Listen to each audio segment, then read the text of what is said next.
ভারত পাকিস্তান সীমান্তে দ্রুত উত্তপ্ত হয়ে ওঠা পরিস্থিতি নিয়ন্ত্রণে আনতে সরাসরি ভারতের প্রধানমন্ত্রী নরেন্দ্র মোদীর সঙ্গে কথা বলেন যুক্তরাষ্ট্রের ভাইস প্রেসিডেন্ট জেডি ভ্যান্স। মার্কিন প্রশাসনের শীর্ষ কর্মকর্তাদের বরাতে সিএনএন জানায়, বিপজ্জনক গোয়েন্দা তথ্য পাওয়ার পর হোয়াইট হাউস এই হস্তক্ষেপের সিদ্ধান্ত নেয়।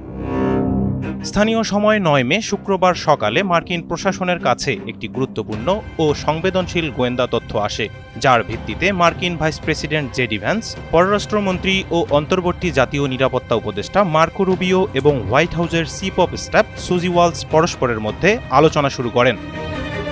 এরপরই প্রেসিডেন্ট ডোনাল্ড ট্রাম্পকে সংক্ষিপ্তভাবে অবহিত করে ভ্যান্স ভারতের প্রধানমন্ত্রীর সঙ্গে ফোনে যোগাযোগ করেন।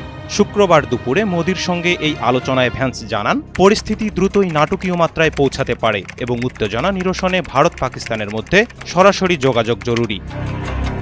সূত্র অনুযায়ী যুক্তরাষ্ট্রের বিশ্বাস ছিল ওই মুহূর্তে ভারত ও পাকিস্তানের মধ্যে কোনো কার্যকর যোগাযোগ হচ্ছিল না, তাই দুই দেশের মধ্যে ডায়ালগ চ্যানেল চালু করাই ছিল মার্কিনীদের মূল লক্ষ্য।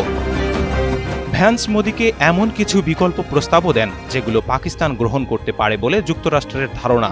সেই রাতেই মার্কো রুবিওর নেতৃত্বে স্টেট ডিপার্টমেন্টের কর্মকর্তারা ভারত ও পাকিস্তানের সংশ্লিষ্টদের সঙ্গে সরাসরি কথা বলেন।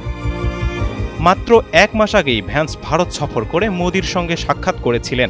মার্কিন কর্মকর্তারা মনে করছেন ওই সফরের সম্পর্কেই মোদির সঙ্গে আলোচনায় সহায়ক ভূমিকা পালন করে।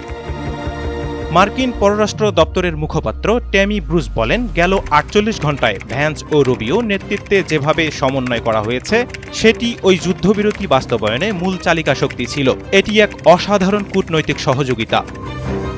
যেখানে পাকিস্তান প্রেসিডেন্ট ট্রাম্পকে শান্তির পক্ষে সক্রিয় নেতৃত্বের জন্য ধন্যবাদ জানিয়েছেন, অন্যদিকে ভারত তার বিবৃতিতে মার্কিন ভূমিকার কোনো উল্লেখই করেননি। পাক প্রধানমন্ত্রী শেহবাজ শরীফ এক্সে লেখেন, এই অঞ্চলে শান্তি প্রতিষ্ঠায় প্রেসিডেন্ট ট্রাম্পের নেতৃত্ব ও সক্রিয় ভূমিকাকে সাধুবাদ জানাই। অন্যদিকে ভারতের পররাষ্ট্র সচিব বিক্রম মিশ্রি জানান, যুদ্ধবিরতির সিদ্ধান্ত দুই দেশের মধ্যে সরাসরি যোগাযোগের মাধ্যমেই এসেছে। Mahmud Rafi, NTV online.